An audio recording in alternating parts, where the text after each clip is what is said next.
Hey YouTube, how you going?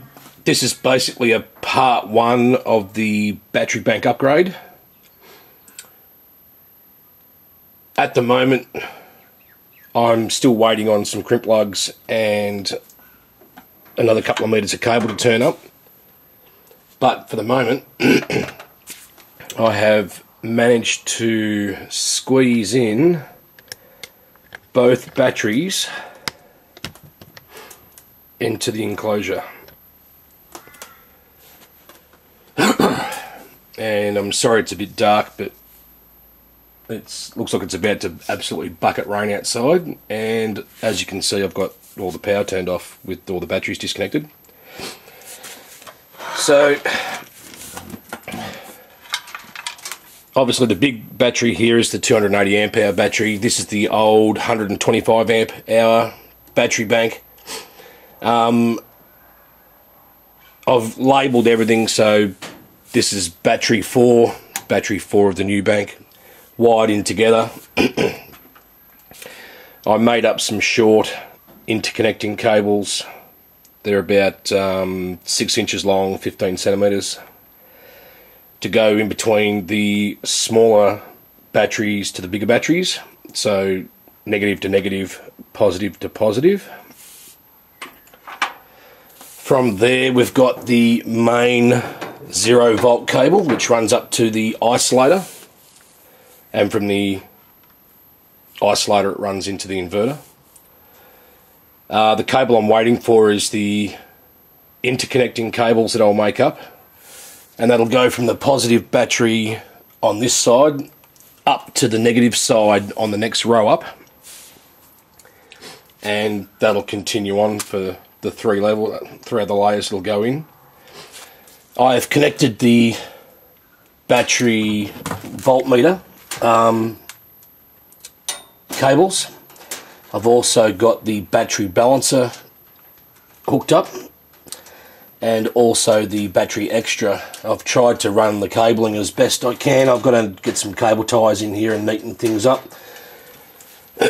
Once everything's together, I'll be able to shorten up all these cables to the shortest lengths possible, just to keep things tidy more than anything, not necessarily for anything else. The amount of volt drop across the cable is negligible. You know, you're talking millivolts, so it's not really worth worrying about. At the moment I've only got the one cell connected. That's just basically to demonstrate that I've wired it up correctly. So that's up there. Eventually the voltmeter will be mounted on the back of the panel like that. This will give us the shortest cable runs, but still give me enough length on my USB cable to reach up to the laptop. The battery balancer, and excuse me while I get the camera off the stand, will be mounted on the side of the enclosure. That way it'll give me the best length for my cables so that I don't have to add extra wire. That's the cables for the top set of batteries, and they'll just reach. There's still some length on the bottom there. It needs to be moved up a little bit there, and then the battery will connect up at the top here. Fingers crossed it should be right. And that's about it. Made up a timber shelf to go into here. Timber obviously, because it's an insulator. I did test to make sure that these boards I'm using are strong enough, and they are well and truly strong enough.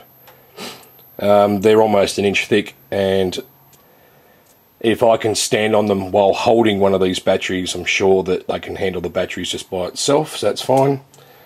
And that's pretty much all there is for the moment. Next thing I'm going to do is put the shelf in, put the next row in, so battery 3 in the bank, just to test fit, just to make sure everything's right.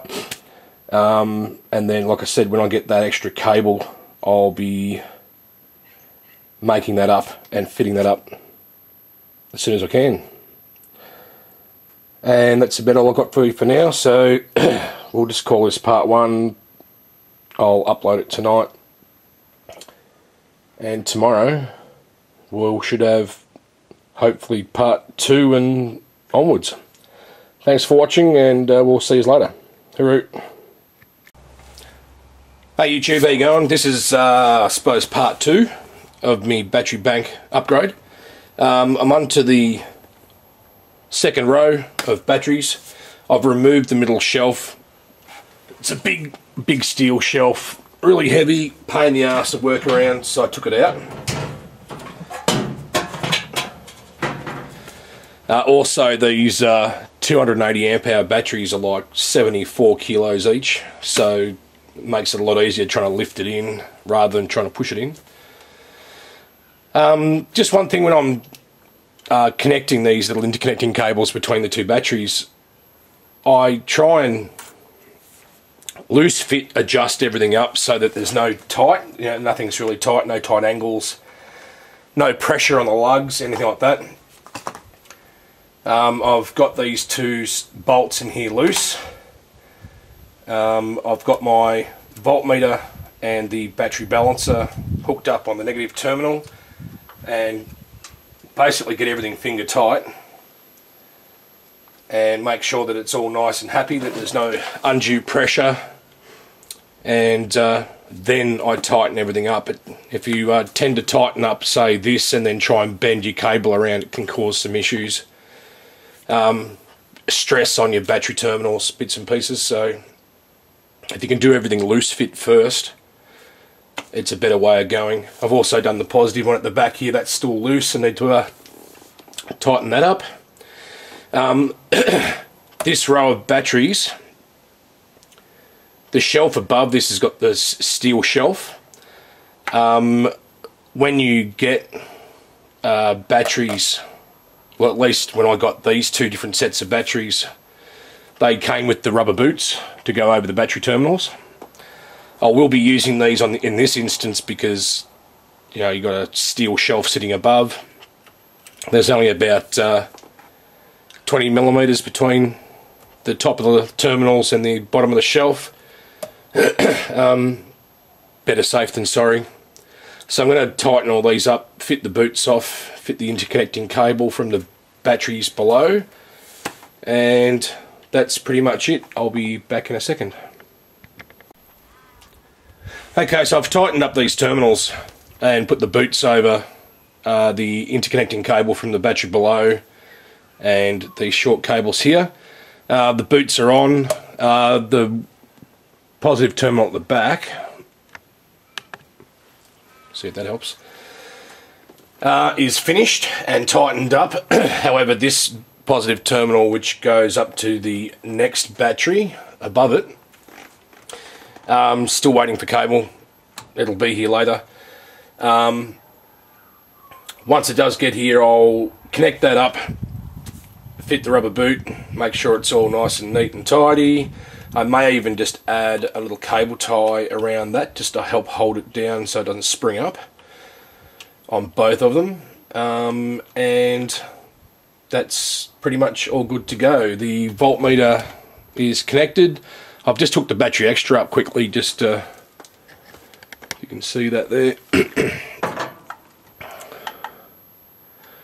And I've pushed the button, so now I've got to wait.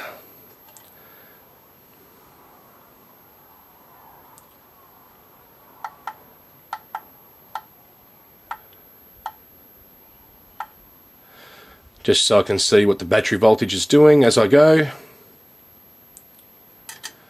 And you can see it's running. A little light down the bottom there. So that's just there. Eventually that will be mounted in the middle of the battery bank on the front of a battery. So the next row up just here. I'll just stick it to the side of a battery, or make a small bracket up off the shelf. The voltmeter will be hooked up, or just probably elasticed on the back wall there, probably up here somewhere, just out of the way. And for the moment, that's pretty much all there is. I can't put this next, like the steel shelf, back in until I've got that internet connecting cable here, so I'll just have to wait and be patient, which I hate doing. And that's it for the moment. So I'll call that end of part 2. I'll probably just link all these videos into one video rather than annoying people with 4 separate videos. Having said that, I'll probably upload these 2 parts tonight, and then hopefully the cable will be here later on and I can do that tomorrow. Alright, it's enough of me waffling on. I'll catch you later. See you, YouTube.